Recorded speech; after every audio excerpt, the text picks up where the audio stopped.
No dia do enterro da própria mãe, ele recebeu um envelope que destruiu tudo o que acreditava saber sobre sua origem. Alex cresceu acreditando que sua mãe era apenas uma bibliotecária solitária e reservada.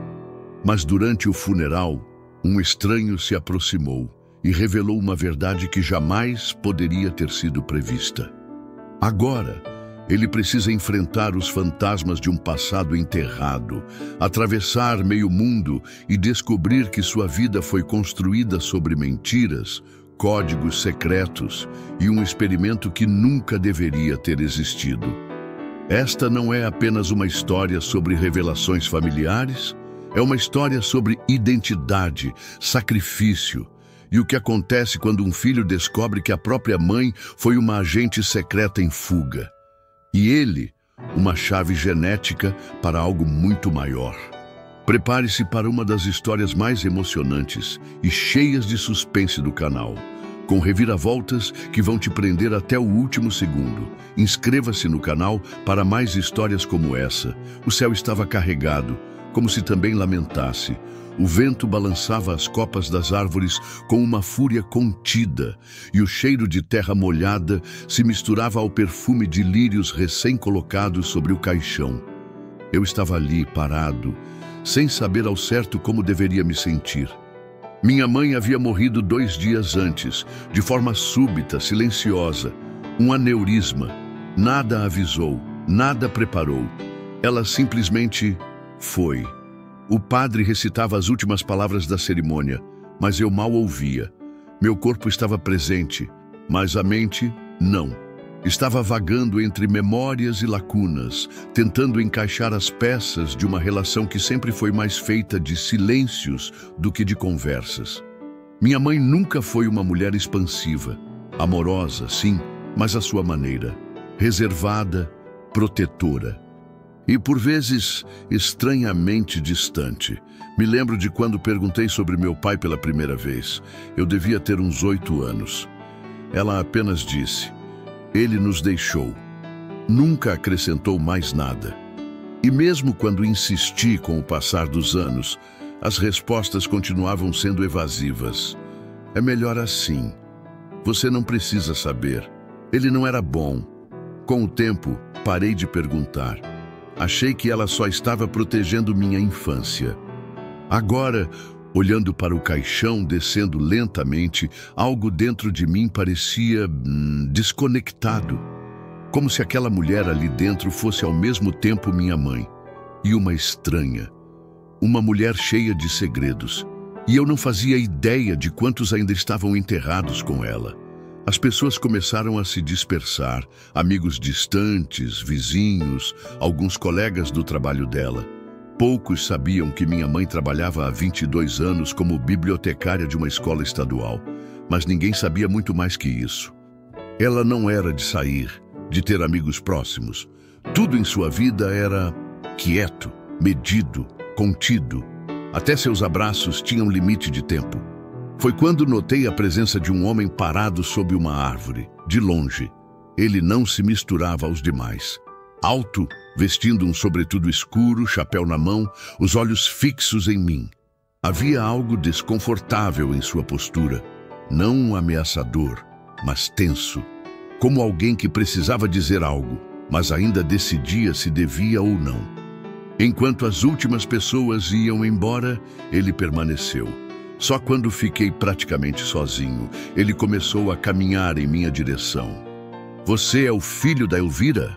Ele perguntou com uma voz que parecia ter saído de um poço fundo, grave, baixa e carregada de algo que não consegui definir, culpa talvez. Sim, respondi um pouco hesitante. Desculpe, você a conhecia? O homem respirou fundo. Olhou para o caixão ainda à meia luz do entardecer e disse: ela nunca foi quem você pensava que era. Aquilo me atingiu como uma lâmina. Como assim? Ele abriu o bolso do casaco lentamente e tirou um envelope envelhecido, selado com cera vermelha. Estendeu para mim sem dizer mais nada. Quando estiver sozinho. E pronto. Espera, quem é você? Mas ele já estava se afastando. Passos firmes, sem olhar para trás.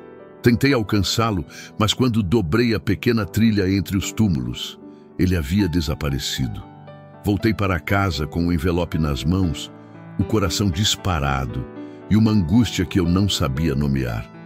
Demorei horas para abri-lo. Fiquei encarando aquela cera vermelha como se ela fosse um selo para o fim de tudo que eu conhecia sobre minha vida. Quando finalmente rompi o lacre, havia uma carta, escrita à mão, com a caligrafia da minha mãe. Se você está lendo isso, é porque meu tempo acabou. E o seu está apenas começando. Eu menti para você. E agora você precisa saber por quê. Mas antes de continuar, vá até o sótão. Há uma caixa azul com uma fita preta. Nada faz sentido sem ela. Levantei-me num impulso. Subi os degraus do sótão com as mãos trêmulas. Eu não ia ao sótão desde criança. Minha mãe sempre trancava. Dizia que era perigoso, que havia ratos. Mentira, mentira número 1. A chave ainda estava pendurada no mesmo prego, atrás da estante. Abri a porta com cuidado. Poeira. Escuridão. Um cheiro de madeira velha e papel esquecido. E então vi a caixa azul, do tamanho de uma mala pequena, com uma fita preta envelhecida em volta. Me ajoelhei e toquei nela. O couro estava rachado, os cantos gastos, mas o peso era o que me fez hesitar. Algo dentro daquela caixa não era apenas físico, era o peso da verdade. E quando abri, as primeiras coisas que vi não pertenciam a uma bibliotecária comum. Pertenciam a uma mulher que vivia outra vida. E uma foto caiu no chão. Eu a peguei e quase desmaiei. Na foto estava minha mãe vestindo um uniforme militar, com outra identidade, e ela estava armada. A arma na foto não deixava margem para dúvidas. Não era montagem, era uma pistola de verdade, segurada com destreza por uma mulher que sorria de maneira fria, calculada. Minha mãe, ou pelo menos a pessoa que eu achava que era minha mãe. Atrás da foto, havia uma inscrição em letras pequenas e apressadas. Base de Kranevo, 1989. Kranevo, uma pequena vila na costa búlgara, que eu só conhecia vagamente por uma anotação geográfica que vi num livro uma vez. Por que minha mãe estaria lá? E com uma arma, e uniformizada? Virei-me de volta à caixa azul.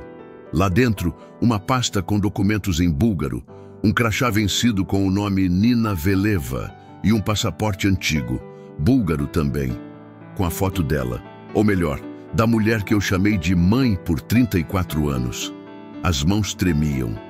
Cada item que eu tirava era uma peça que desmontava toda a história da minha vida. Cartas em um idioma que não compreendia, algumas datadas dos anos 80 e 90.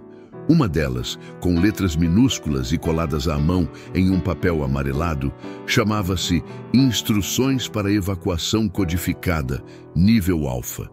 No fundo da caixa, encontrei uma fita cassete, marrom com etiqueta azul desbotada, onde se lia: Mensagem para Alex, só se tudo der errado.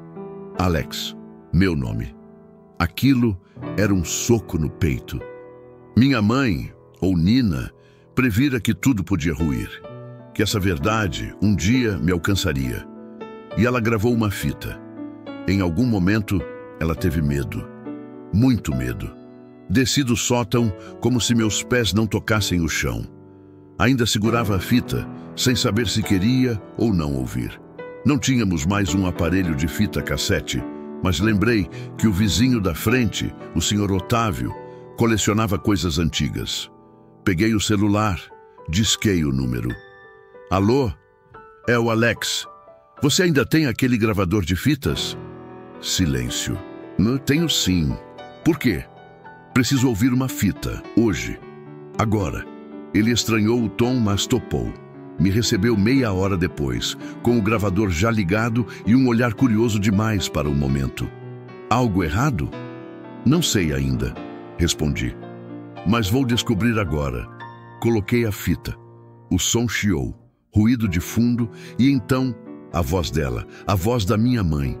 mas não a voz doce e calma com a qual eu cresci. Era uma voz decidida, direta, sem hesitação.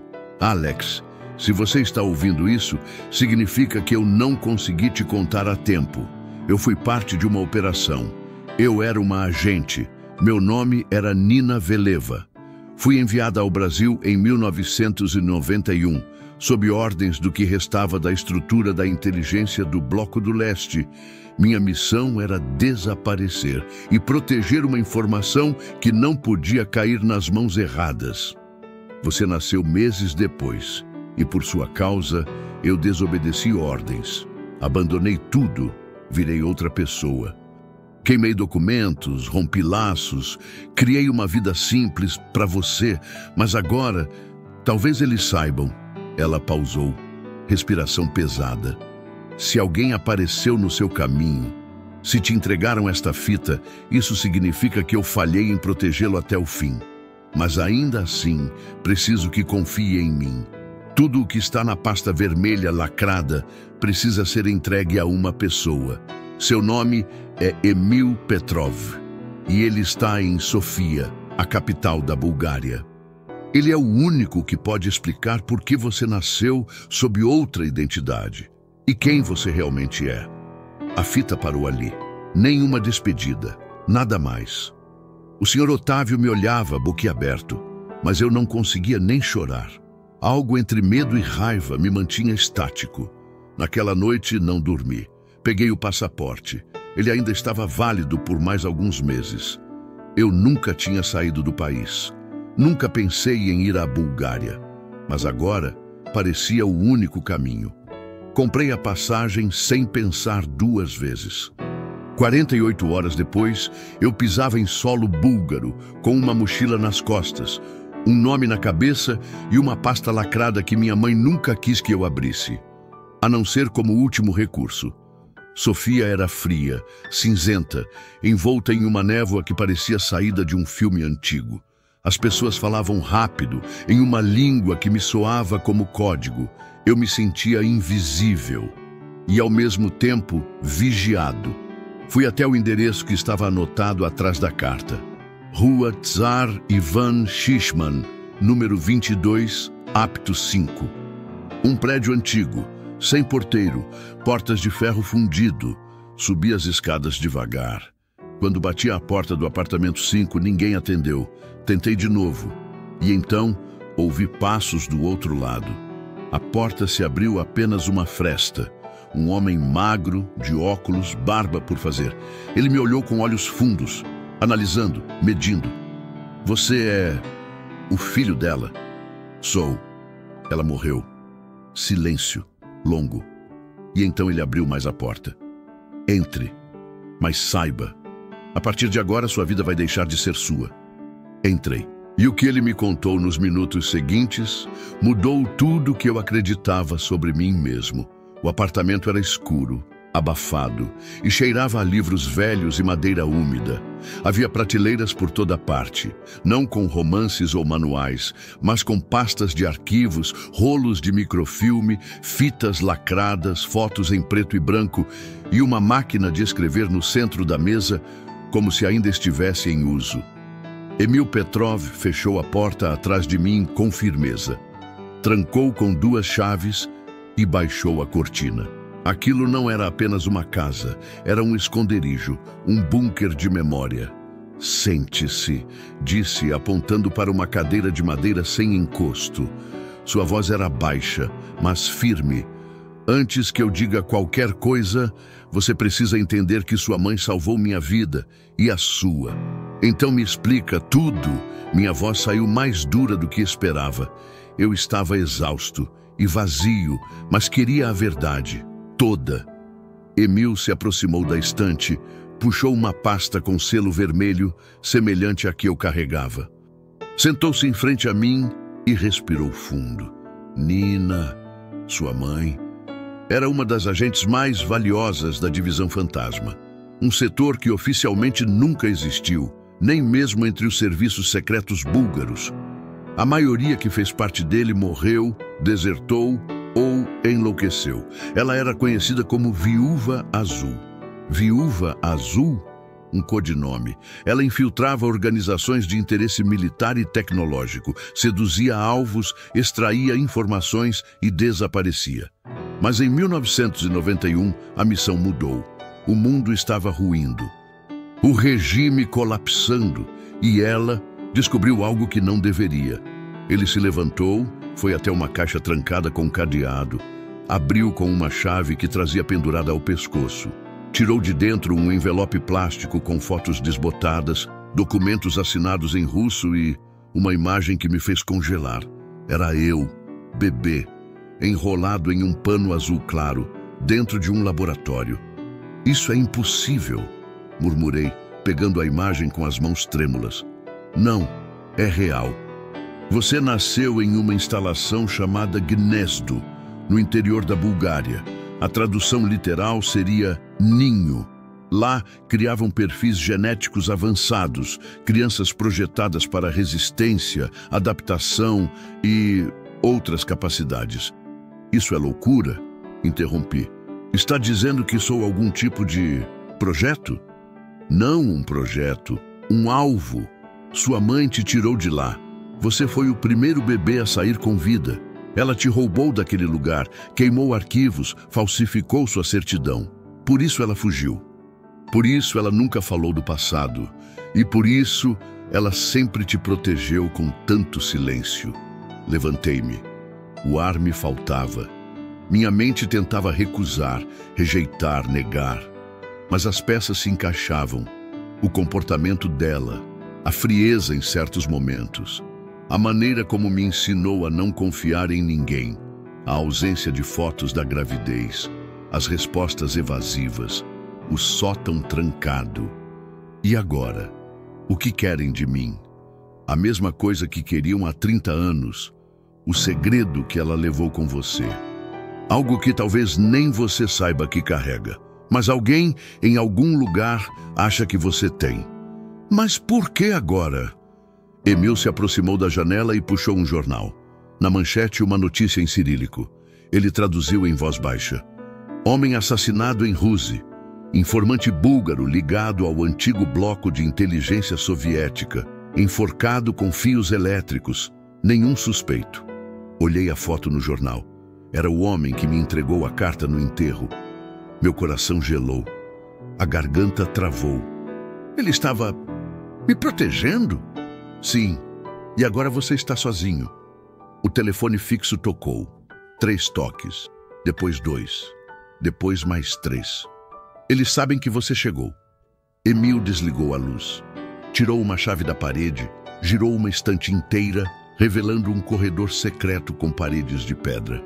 A partir de agora, Alex, você não está mais fugindo apenas do passado. Está correndo contra o tempo. Entrei no túnel com ele.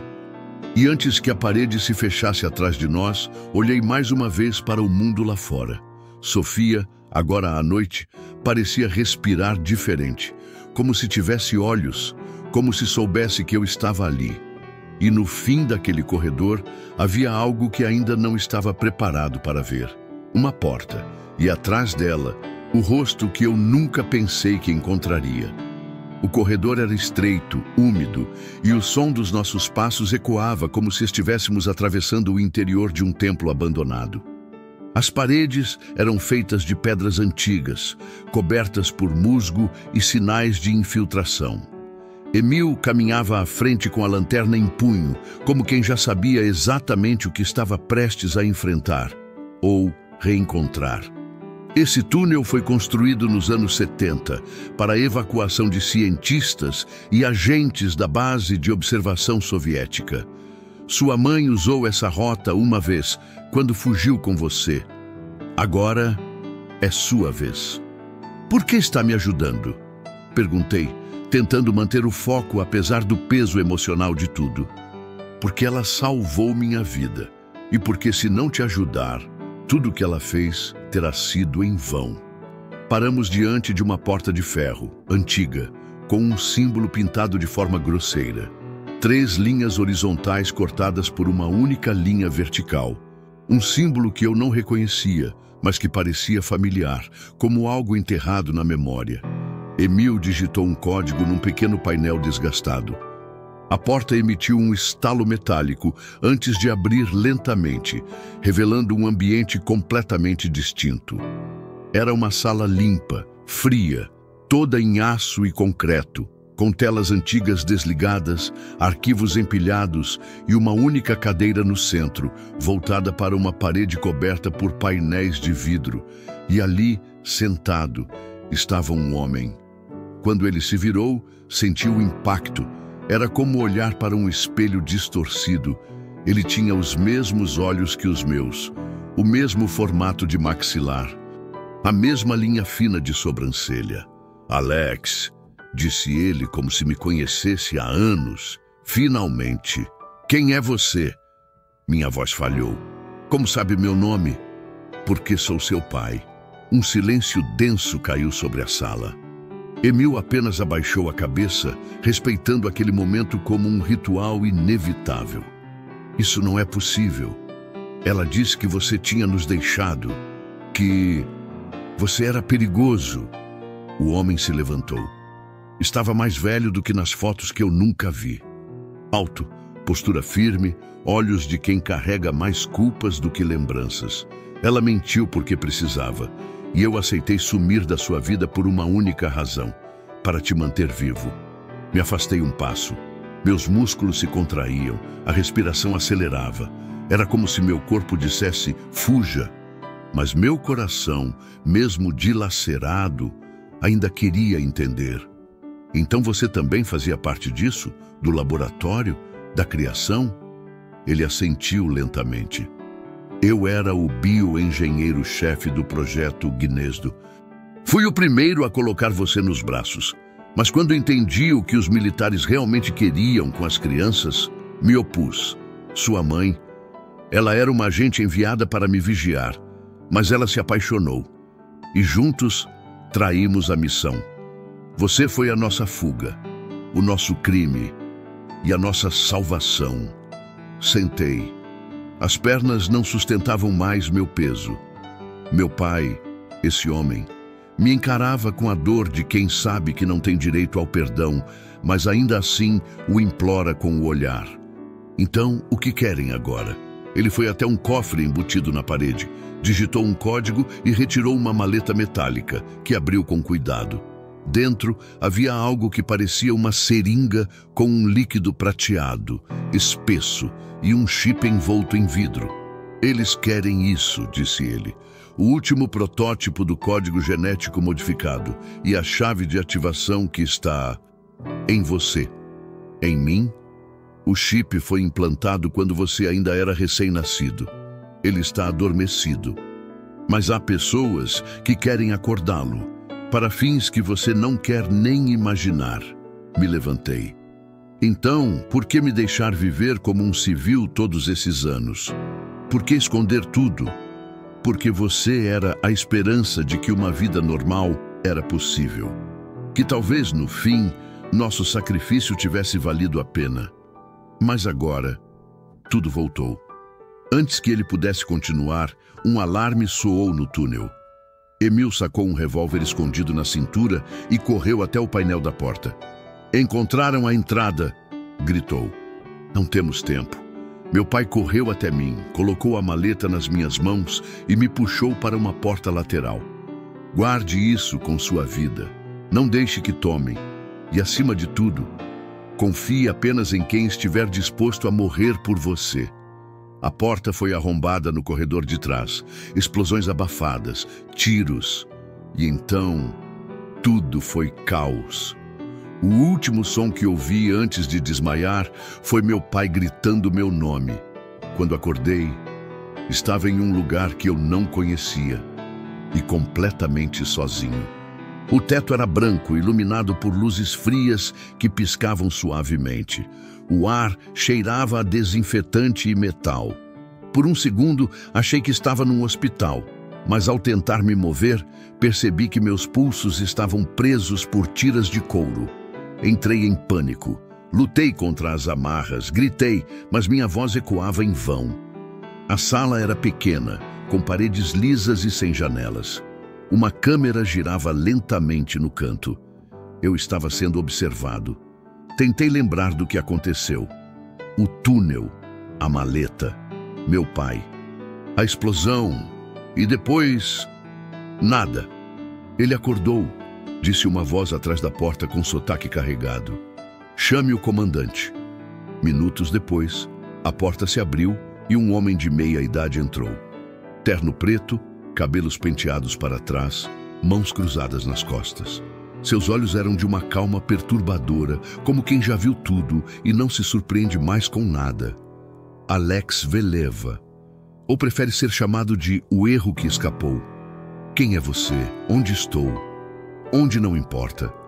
O que importa é o que está dentro de você. E você sabe exatamente do que estou falando. Eu não sei nada. Ele sorriu. Ainda não. Mas vai saber. Vamos ativar o protocolo. O quê? Ele se virou para a parede, digitou um comando em um painel invisível e a parede da frente mudou de cor. Era uma tela. Nela, surgiram imagens de laboratório, registros de arquivos ultrasecretos, simulações genéticas. Em todos havia meu rosto, em várias idades. Desde recém-nascido até fotos recentes que eu nunca tirei. Eles me monitoraram, a vida inteira. Sua mãe achou que poderia nos enganar, mas sempre soubemos onde você estava. Esperamos, observamos. Ela cometeu o erro de voltar à Bulgária. E agora, o ciclo se fecha. O que vocês querem de mim? O código. O que ela protegeu com a própria vida. E você vai nos dar. Ou será apenas um corpo sem função. Ele se aproximou, colocou a mão no meu ombro. Mas a boa notícia é, isso já está acontecendo. Você começou a lembrar de coisas, não começou? Pisquei, e pela primeira vez senti algo estranho na cabeça. Como se memórias que não eram minhas estivessem tentando se encaixar. Imagens, fragmentos, um campo aberto, cabos ligados ao meu corpo. Um homem com máscara dizendo meu nome em russo. Uma voz feminina me embalando em uma língua que não entendi. Memórias. Sussurrei. Exato. Elas estão voltando. E com elas, o acesso. Ele saiu da sala sem dizer mais nada. Pouco depois, uma enfermeira entrou, mas ela estava diferente, nervosa, suava. Fique calado, murmurou, enquanto fingia verificar meu pulso. Quem é você? Ela puxou o cabelo preso. Sob a gola da blusa, um colar com uma letra pendurada. E. Estou aqui por causa da sua mãe. Sou uma das últimas peças do protocolo exílio. Vim para te tirar daqui, mas só temos uma chance. Me solta agora. Ela cortou as tiras com uma lâmina escondida sob o avental. Entregou-me um casaco e me guiou rapidamente por uma porta lateral de serviço. Corremos por corredores vazios, escadas metálicas, até uma saída que levava a um hangar. Ali, um jipe antigo esperava, com motor ligado. Quem mais está por trás disso? Perguntei ao entrar. Ela ligou o rádio. Uma voz masculina, em búlgaro, respondeu do outro lado. O menino do ninho está em movimento. Fase 2 iniciada. Quem era? Ela me olhou nos olhos. Seu irmão. O quê? Você não é o único que sobreviveu. Antes que eu pudesse reagir, o som de helicópteros preencheu o céu. Estávamos cercados. O barulho das hélices era ensurdecedor. A luz dos refletores varria a escuridão como olhos famintos. A enfermeira, ou agente, seja lá o que fosse, pisou no acelerador com força e o jipe arrancou em meio à noite búlgara, serpenteando por uma estrada de terra, enquanto o som dos helicópteros nos perseguia como predadores que finalmente avistaram a presa. Para onde estamos indo? Gritei por cima do rugido do motor. Se conseguirmos chegar à fronteira, há um contato esperando por você na Romênia. Um jornalista. Ele tem provas e sabe tudo sobre o Gnezdo. Por que está me ajudando? Ela desviou de uma árvore caída e respondeu sem me olhar. Porque eu também sou filha de alguém que foi usado por eles. Ouvimos tiros. Rasgaram o ar e atingiram o vidro traseiro. Estilhaços voaram. Me abaixei instintivamente, protegendo a cabeça. Não vão parar, ela murmurou. 2 minutos depois, saímos da estrada e entramos por uma trilha de pedras, escondida entre pinheiros. Era escura, tortuosa, mas a vegetação densa começou a encobrir o som dos helicópteros. Ela desligou os faróis e seguiu guiando só com a luz da lua filtrada pelos galhos. Um silêncio tenso se formou. O que ele quis dizer sobre meu irmão? Ela respirou fundo. Havia 5 crianças criadas ao mesmo tempo, cada uma com uma especialização genética. Você era o mais estável, a única criação com a mutação controlada, mas outro sobreviveu. Quem? Ele se chama Liam. Sua mãe achou que ele estava morto, mas a verdade é que ele foi levado para fora da Europa. Cresceu sendo treinado como uma arma. Uma arma? Liam não tem lembranças da infância. Ele foi condicionado. Nunca teve uma vida real. Ele é leal ao código do Gnésdo. E agora, foi enviado para encontrar você. Fechei os olhos. Uma náusea tomou conta de mim.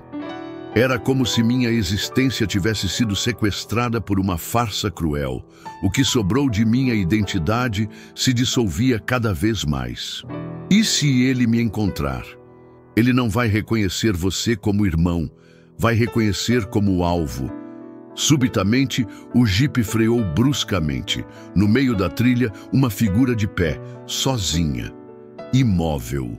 O farol, ainda apagado, iluminava parcialmente o corpo com o reflexo da lua. Um homem alto, cabeça raspada, casaco preto, postura reta como um soldado.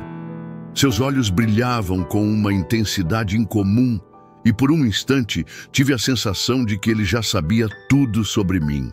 A agente engatou a ré, mas antes que pudesse manobrar, outra explosão. Os pneus traseiros foram atingidos por um disparo preciso. O carro desceu numa vala e bateu contra uma árvore, jogando nós dois para frente com brutalidade. Tentei abrir a porta, mas ela estava travada. A agente me puxou com força pela janela lateral quebrada. "Corre!" gritou. Agora! Disparei em direção à floresta, o coração em desespero, os galhos cortando meus braços, os pés afundando no solo encharcado. Atrás de mim, passos, um só, rítmico, determinado. Liam. Eu sabia que era ele, e ele estava jogando. Não corria, caminhava. Como quem sabe que a presa não tem para onde ir. A floresta se abriu numa clareira, e ali, cercado por árvores antigas e neblina baixa, me vi frente a frente com ele. "Você?" sussurrei. Ele me olhou, e pela primeira vez, sorriu. "Bdapas Alex Veleva, o garoto que fugiu do ninho." Levantei os punhos, mesmo sabendo que não tinha chance, mas então ele ergueu a mão, e algo impossível aconteceu. Meus músculos paralisaram, não por medo, mas por uma força dentro de mim que parecia responder à presença dele.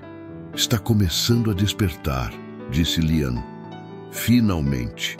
E tocou minha testa com 2 dedos. Imagens explodiram na minha mente.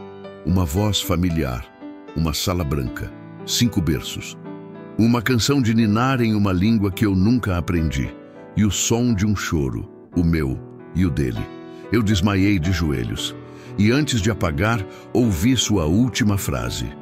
"Mãe mentiu para nós 2, mas agora só um pode continuar." Acordei com a luz filtrando entre os galhos das árvores, os pulmões queimando como se eu tivesse corrido por horas. O solo frio sob meu corpo estava úmido e havia marcas de arrasto ao meu redor. Mas não havia sinal de Liam, nem da agente, nem de ninguém. Tentei me levantar, mas uma dor aguda atravessou minha cabeça, como se algo tivesse sido ativado dentro de mim e agora quisesse sair. As imagens ainda dançavam nos cantos da minha mente, fragmentos, ecos, vultos. Meus olhos encontraram uma figura encostada em uma árvore. Era ela, a mulher que me ajudou, ferida, pálida, mas viva. "Você está bem?" Corri até ela. Ela abriu os olhos com dificuldade, um corte profundo no ombro. Ele te poupou. Por quê? Porque ele não sabe quem você é ainda. Ele sente, mas não entende. Lian foi programado para destruir, mas não para decifrar. Tirei meu casaco e pressionei sobre o ferimento dela. Precisamos sair daqui. Você disse que havia um jornalista na Romênia. Como o encontramos? Ela apertou os lábios, resistindo à dor, e tirou do bolso um pedaço de papel dobrado, um número de telefone e o nome Petru Dumitrescu. Ligue para ele de qualquer telefone fixo público. Use a senha. Viúva Azul deixou sementes. E você? Eu não vou durar muito, mas você precisa continuar. Eu não vou te deixar aqui. Ela sorriu com o canto da boca, com tristeza e ternura. Sua mãe teria orgulho. Mas antes que eu pudesse responder, o som de passos vindos da trilha cortou o silêncio da floresta. Nos escondemos atrás da vegetação rasteira. Duas figuras armadas passavam, falando em russo. Estavam rastreando, seguindo o caminho deixado por mim. Eles não eram de Lian, eram de uma terceira força. A expressão da agente ficou tensa. Isso muda tudo. Eles enviaram os neutros. Se eles nos pegarem, não haverá negociação, nem prisioneiros. Quem são? Mercenários contratados por quem quer o código sem envolvimento de governos. São como cães famintos, vendem sua lealdade a quem pagar mais. E neste momento, o código que está em você vale milhões. As vozes ficaram mais distantes. Saímos devagar. Um pouco depois, chegamos à estrada, abandonada, sinuosa. E, por milagre, um carro antigo vinha se aproximando. Eu corri para o meio da pista e levantei as mãos. O carro freou bruscamente. Um senhor de cabelos grisalhos abaixou o vidro. Alex! Petru! Entrem, rápido! Ajudamos a agente a subir. Petru dirigiu em silêncio por alguns minutos até entrarmos numa estrada secundária, estreita, ladeada por plantações abandonadas. Depois, por uma viela de paralelepípedos até chegar a uma casa isolada, com grades e janelas reforçadas. Aqui estamos seguros, disse ele. Ao entrar, notei uma mesa com documentos, recortes de jornal, pastas e, no centro, uma foto. Era minha mãe, jovem, em uma sala de reuniões rodeada de outras pessoas. Na legenda, Última Conferência dos Desertores de Gnezdo, fevereiro de 1994. Todos mortos, exceto uma. Petru se virou para mim com os olhos cansados. Sua mãe foi a última peça de uma rebelião silenciosa. Ela traiu o Gnezdo, traiu governos, traiu alianças, mas tudo por uma razão. Qual? Ele me entregou uma folha plastificada. Era um mapa com pontos marcados em vermelho. Porque ela descobriu onde está guardado o segundo código, o que completa o seu, o que Lian precisa para se tornar o que eles querem. E o que você precisa para impedir. Onde fica? Ele apontou para o sul da Bulgária, perto da fronteira com a Turquia. Uma cidade chamada Svilengrad. Está escondido numa base subterrânea desativada. Sua mãe selou a entrada com uma senha genética. Só você pode abrir. O telefone da casa tocou. Petru atendeu. Ficou em silêncio por um instante. Depois, sua expressão mudou. Ele desligou. Era ele, Lian. O que ele disse? Disse que está vindo para cá, mas não sozinho. Sozinho? Petru me olhou com gravidade. Ele está vindo com alguém que você achou que estava morto. Meu coração parou. Quem? Seu pai. O mundo pareceu se dissolver por um instante. Meu pai, vivo. Eu mesmo o vi ser levado, talvez morto na explosão. E agora, Petru afirmava que ele estava vindo com Lian, o homem que quase me destruiu. A equação já era complexa demais, mas com essa nova peça, tornava-se impossível de resolver com lógica. Isso é um jogo? Perguntei com a voz rouca. Uma armadilha? Não, disse Petru firme. É a última chance. Ele quer falar com você. Disse que você merece a verdade e que ele vai te entregá-la pessoalmente. A agente ferida, agora deitada no sofá, balançou a cabeça. Cuidado, Alex. Mesmo se for seu pai, ninguém volta do Gnezdo sem cicatrizes profundas, e algumas delas podem estar nas escolhas. Naquela noite, esperei. O som do vento contra as janelas ecoava como sussurros. O relógio marcava pouco mais de meia-noite quando os faróis de um carro cortaram a escuridão lá fora. Duas silhuetas desceram. Uma alta, de movimentos suaves. Outra, o próprio Liam, com a rigidez de um predador. Petro destravou a porta. Eu fiquei de pé, no centro da sala. A porta se abriu devagar. E ali estava ele, meu pai, com uma expressão que misturava cansaço, culpa e esperança. Alex, disse ele quase num sussurro, você ainda acredita em mim? Não respondi. Meus olhos foram direto para Liam, que parou a poucos metros. Os olhos dele ainda ardiam com a mesma intensidade animal. Mas havia algo diferente agora. Um desconcerto, como se ele também tivesse começado a se perguntar o que estava fazendo. Meu pai tirou algo do bolso do casaco. Era uma foto, velha, rasgada nas bordas. Mostrou-me, eu e Liam, bebês, no mesmo berço, nossas mãos entrelaçadas, um bilhete escrito à mão por trás. Se um cair, o outro o levantará. Se um se perder, o outro o encontrará. Minha mãe havia escrito isso. Liam estremeceu, olhou a imagem, e por um segundo, um único segundo, seus olhos se encheram de algo humano. Ela me segurava à noite. Eu me lembro do cheiro dela. Ele hesitou. Meu pai se virou para mim. Ela nos amou, do jeito que pôde. Mas ela sabia que o dia viria. O dia em que vocês dois estariam frente a frente. E nesse dia, não haveria certo ou errado, só escolhas. Silêncio. Petro segurava uma pasta. Entregou-me. Aqui está o mapa, a entrada, o acesso final. Só você pode ativar. Abri. Era a última etapa, o verdadeiro local onde os dados estavam ocultos. A essência do projeto Gnezdo, o código original, a chave de tudo. E uma carta da minha mãe, lacrada, endereçada a mim e a Liam. Leiam, juntos, pediu Petru. Eu olhei para Liam. Ele assentiu. Sentamos lado a lado e abri o envelope. Meus filhos, nunca houve um plano perfeito, nem fuga sem custo. Eu tive que escolher entre verdade e amor, entre missão e maternidade. E escolhi vocês. Talvez nunca me perdoem por tudo que escondi. Mas saibam, fiz isso porque no coração do caos, vocês ainda podiam ser humanos. Não deixem que ninguém, nem governos, nem códigos, nem traumas, decidam quem vocês serão. Vocês nasceram do mesmo ventre, do mesmo fogo. Mas a luz que carregarão no mundo depende do que escolherem agora. Com amor eterno, mamãe, Nina. A carta caiu das minhas mãos. A sala estava em silêncio absoluto. Até que Liam falou. Se tudo isso acabar hoje, quero acabar ao seu lado, não contra você. E estendeu a mão.